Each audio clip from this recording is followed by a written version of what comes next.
Hello दोस्तों, मैं Joginder education platform 19 अपने यूट्यूब चैनल पर आप सभी दोस्तों का बहुत बहुत स्वागत करता हूं। दोस्तों, पहली वीडियो में अपन ने मध्य भारत का पठार और मालवा का पठार दोनों का अध्ययन किया था। आज इस वीडियो में अपन बुंदेलखंड का पठार और रीवा पन्ना के पठार के बारे में डिस्क्राइब करेंगे, उनकी स्थितियों के बारे में जानेंगे। ठीक है दोस्तों, और देखेंगे कि बुंदेलखंड का पठार कहाँ से कहाँ तक विस्तृत है, कौन कौन से ज़िले आते हैं, यहाँ की जलवायु कैसी है। ठीक है, इसकी भूगोलिक संरचना कैसी है। ठीक है दोस्तों, तो अपन स्टार्ट करते हैं बुंदेलखंड के पठार से। ठीक है दोस्तों, अगर बुंदेलखंड का जो आपका पठार है, अगर इसके अक्षांशीय स्थिति के बारे में देखें, इसकी जो अक्षांशीय स्थिति है वो आपकी कितनी है, तो ये आपकी यहाँ से आती है तो लगभग 24 डिग्री 60 मिनट से लेकर आपकी यहाँ तक आती है। यहाँ से लेकर आपकी यहाँ तक जाती है, यहाँ से यहाँ तक हो गया आपकी यहाँ तक, तो ये आपकी लगभग किसके मध्यवर्ती पठार के बराबर हो जाती है, तो आपकी 26 डिग्री 22 मिनट तक। ठीक है दोस्तों, ये आपकी क्या है, उत्तरी अक्षांश स्थिति है इसकी। तो बुंदेलखंड की उत्तरी अक्षांश स्थिति आपकी 26 डिग्री 60 मिनट से लेकर 26 डिग्री 22 मिनट तक है। अब अपन इसकी अगर देशांतर स्थिति देखें, पूर्वी देशांतर, तो ये आपका यहाँ से आता है तो आपका 77 डिग्री 51 मिनट से लेकर आपका यहाँ तक 80 डिग्री 20 मिनट तक इसका पूर्वी देशांतर विस्तार है। कितना, 77 डिग्री 51 मिनट 80 डिग्री 20 मिनट तक। ठीक है दोस्तों, अब बात करें इसके क्षेत्रफल की, इसका क्षेत्रफल कितना है, तो इसका जो कुल क्षेत्रफल है आपके बुंदेलखंड का, ठीक है, थोड़ा बहुत आपका यूपी में भी बुंदेलखंड आता है। ठीक है दोस्तों, तो जो बुंदेलखंड का ये क्षेत्रफल है आपका वो कितना है, वो आपका है 23,733। कितना है, 23,733 वर्ग किलोमीटर में आपका ये बुंदेलखंड का पठार यहाँ से यहाँ तक फैला हुआ है। ठीक है दोस्तों, अब इसकी बात करेंगे ये प्रतिशत में कितना है, तो आपका 3,08,252 वर्ग किलोमीटर कंप्लीट क्षेत्रफल है, उसमें आप इसका भाग दीजिए तो आपका परसेंट में निकल आएगा। तो प्रतिशत में बात करें तो आपका 7.7% है। ठीक है दोस्तों, अब बात करें इसकी भूगर्भिक संरचना कैसी है, तो जो बुंदेलखंड का पठार है तो ये आपका विंध्यन शैल समूह का ही पार्ट है। किसका, विंध्यन शैल समूह के काल में इसका निर्माण हुआ है। और इसके निर्माण काल की बात करें तो आर्कियन युगीन मतलब आद्य महाकल्प में इसका निर्माण हुआ, और विंध्यन शैल समूह के बीचों बीच वाले काल में इसका निर्माण हुआ था। ठीक है दोस्तों, अगर इसमें शैलों की बात करें तो आपकी ग्रेनाइट जो आर्कियन क्रम की शैलें हैं वो भी यहाँ पर पाई जाती हैं। ठीक है दोस्तों, और जो विंध्यन शैल समूह है वो भी यहाँ पे पाई जाती हैं। ये दोनों का कॉम्बिनेशन है। ठीक है दोस्तों, इसमें नीस की चट्टानें भी पाई जाती हैं, इस कारण इसे नीस प्रदेश भी कहते हैं। ठीक है दोस्तों, अब बात करें इसके उत्तर में क्या स्थित है, तो इस उत्तर में आपका वो आता है यमुना के जलोढ़ मैदान। ठीक है दोस्तों, और इसकी दक्षिण की बात करें तो आपके दक्षिण में इसमें क्या लगता है, विंध्याचल लगता है।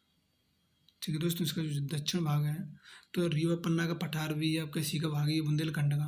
ठीक है दोस्तों, और ये भी आपके बुंदेलखंड का ही भाग माना जाता है, लेकिन इसे अलग से नाम दिया गया था मध्य भारत का पठार।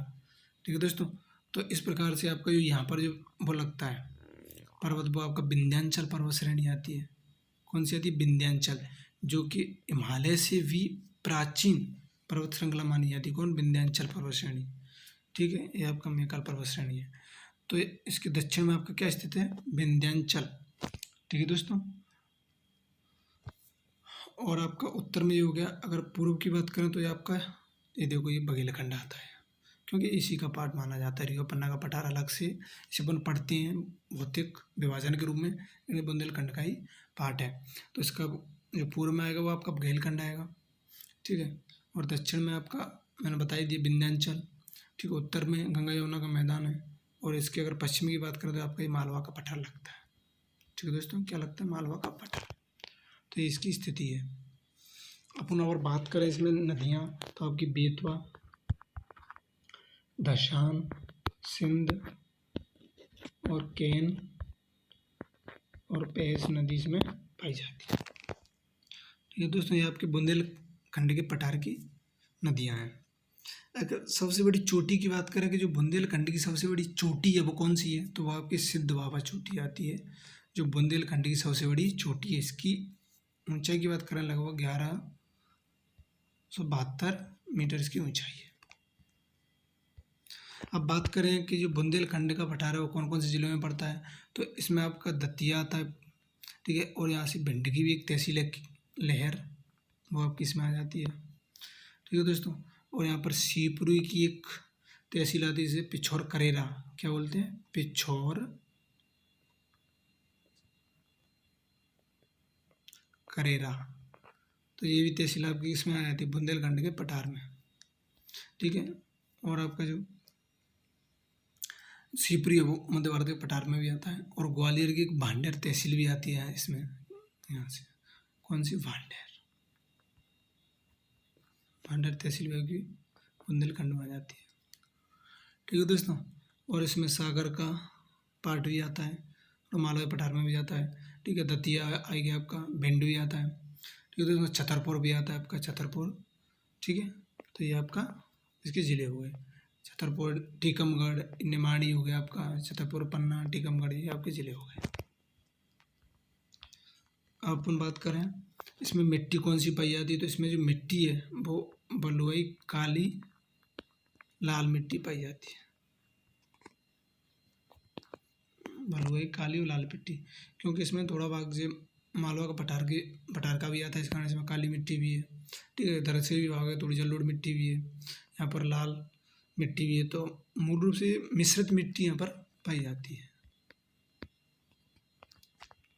ठीक है दोस्तों, अगर बात करें वर्षा की, तो जो बुंदेलखंड का क्षेत्र है आपकी, यहाँ पे जो वर्षा होती है 75 से लेकर 100 सेंटीमीटर तक आपकी वर्षा होती है, जो कि अधिक गर्म और अधिक ठंडा प्रदेश होता है, क्योंकि ये आपका बुंदेलखंड का पठार है, ये भी आपका बुंदेलखंड में ही माना जाता है, तो यहाँ भी अधिक गर्म अधिक ठंडी रहती है, यहाँ पर आपकी अधिक गर्म अधिक ठंडा ही रहता है। कृषि की बात करें तो आपकी सोयाबीन, ज्वार, गेहूँ, ये सभी मुख्य रूप से यहाँ फसलें पाई जाती हैं बुंदेलखंड के पठार में। अब बात करें उद्योगों के बारे में, तो उद्योग यहाँ पे पाए जाते हैं, लेकिन उद्योगों के क्षेत्र में ये आपका पिछड़ा हुआ क्षेत्र माना जाता है बुंदेलखंड का पठार।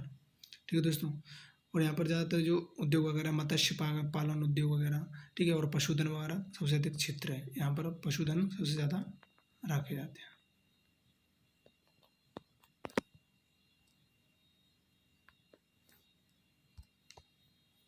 आपके क्या, पशुधन और कृषि के बारे में मैंने बता दिया। ठीक है दोस्तों, ये आपका क्या होगा, बुंदेलखंड का पठार, और इसके बारे में देखते हैं थोड़ा।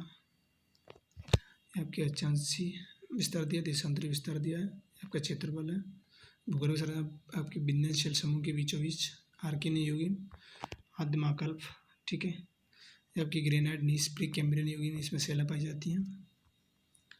ये आपका पूर्वी, पश्चिमी, दक्षिणी और उत्तरी इसे लगने वाले क्षेत्र, यमुना के जलोढ़ मैदान, मगेलखंड, मालवा का पठार, विंध्याचल पर्वत।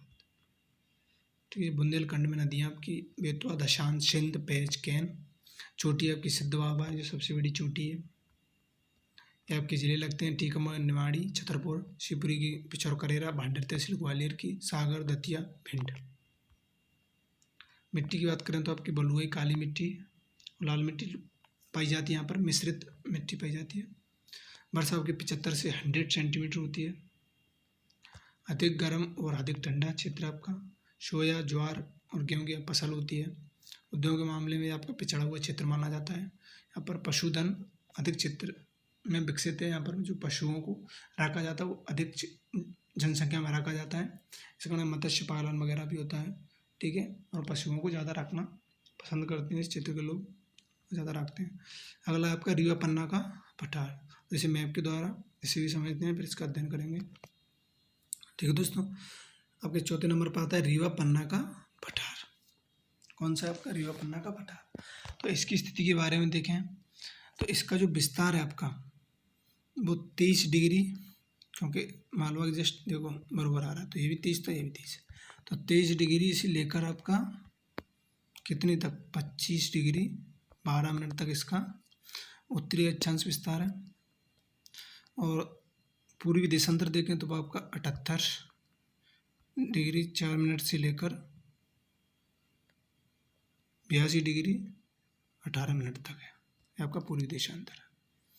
क्षेत्रफल की अगर बात करें तो इसका जो कुल क्षेत्रफल है आपका रीवा पन्ना पठार का वो 31,955 वर्ग किलोमीटर फैला हुआ है, जो कि प्रतिशत में 10.37% आता है। कितना आता है? 10.37%। ठीक है, जिलों की बात करें तो आपके इसमें रीवा पन्ना सागर का जो टेहरी बाड़ा क्षेत्र वो, ठीक है, इसमें भी थोड़ा सागर का भाग आता है। दमोह सतना ये सारे जिले इसके अंतर्गत आ जाते हैं आपके। ठीक है दोस्तों, ये सिंगरौली सीधी, ठीक है, इसका भी थोड़ा भाग आता है इसमें। अब भूगर्भ संरचना बारे में बात करें तो ये आपकी जो विंध्यन शैल थी, क्योंकि आपके मैंने बताया था ये बुंदेलखंड का ही भाग माना जाता है, तो विंध्यन शैल समूह का ही भाग माना जाता है। दक्कन ट्रैप का भी इसमें थोड़ा हिस्सा है, तो दक्कन ट्रैप और विंध्यन शैल समूह का ही भाग है। और प्रमुख चोटी की बात करें तो रीवा पन्ना के पठार में जो सबसे बड़ी चोटी है आपकी वो है गुड़बिल। ठीक है, जो क्वेश्चन आ जाता है कि रीवा पन्ना पठार की सबसे ऊंची चोटी गुड़बिल है, जिसकी अगर ऊंचाई की बात करें तो 752 है, आपके दमोह जिले में पड़ती है। कहाँ पड़ती है? दमोह में। ठीक है दोस्तों, इसे सद्भावना शिखर भी कहते हैं।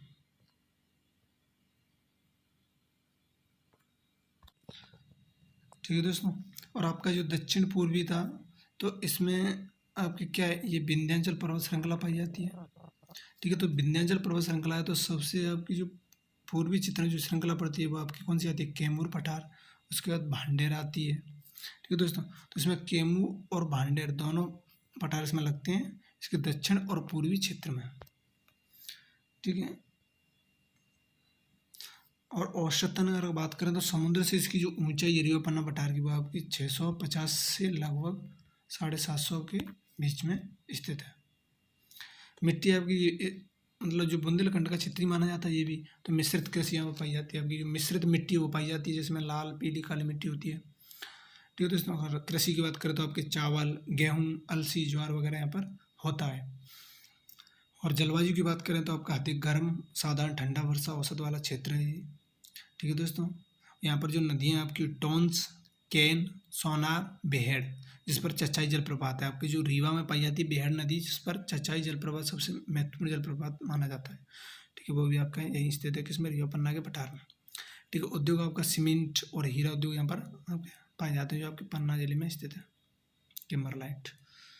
ठीक है दोस्तों, अब इसके बारे में देखते हैं।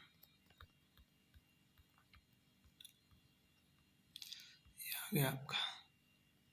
ठीक है दोस्तों, ये आपका विस्तार है 23 से लेकर 25, 78 से 82 डिग्री, तो ये पूर्वी देशांतर।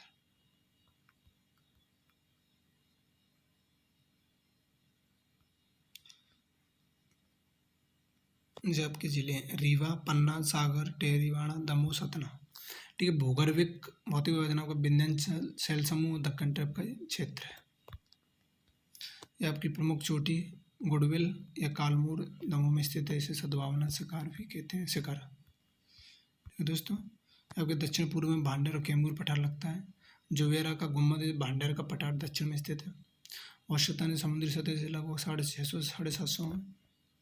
यहाँ पर मिश्रित मिट्टी पाई जाती है, लाल पीली काली, ठीक है, लैटेराइट वगैरह। और नदियाँ आपकी टॉन्स कैन सोनार बेहड़, जिस पर चचा जलप्रपात स्थित है।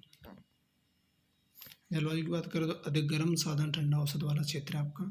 ये आपकी कृषि यहाँ पर होती है, चावला गेहूँ अलसी ज्वार और सीमेंट उद्योग आपका यहाँ पाया जाता है। ठीक है दोस्तों, यहाँ पे अपने 4 जो भौतिक विभाजन थे आपका रीवा पन्ना का पठार, बुंदेलखंड का पठार, मध्य भारत का पठार, मालवा का पठार का अध्ययन कर चुके हैं। अगली वीडियो में अपन नर्मदा सोन नदी घाटी का क्षेत्र, ठीक है, सतपुड़ा मैकल श्रेणी, इन पठारों के बारे में अध्ययन करेंगे। ठीक है दोस्तों, अगर वीडियो अच्छी लगी हो दोस्तों तो लाइक और सब्सक्राइब करना ना भूलें, जिससे कि अगली वीडियो की नोटिफिकेशन आपको जल्द से जल्द मिल जाए। अगर दोस्तों थोड़ी बहुत अगर कमियाँ हो तो आप कमेंट करके मुझे बताएं, जिससे कि मैं आपको और अच्छे से अच्छा कंटेंट प्रोवाइड करा सकूं। ठीक है दोस्तों, आप प्रत्येक वीडियो को अच्छी तरीक़ा से पढ़ें, उसका अध्ययन करें, जिससे कि आपके आने वाले चाहे MPPSC का हो, SI का हो, चाहे जेल पेरी का हो, चाहे कांस्टेबल का एग्ज़ाम हो, से आप कम्प्लीटली तरीक़ा से उसको क्वालिफाइंग कर सकें। ठीक है दोस्तों, मेरी यही कामना रहती है कि मैं आपको अच्छे से अच्छा कंटेंट प्रोवाइड कराऊँ, जिससे कि आपको प्रत्येक एग्जाम में 1% भी दिक्कत ना हो। ठीक है दोस्तों, इस प्रकार पढ़ते रहें, फुल मौज मस्ती के साथ एंजॉय करते रहें, साथ में अपनी सेहत का भी ध्यान रखें। ठीक है दोस्तों, जय हिंद।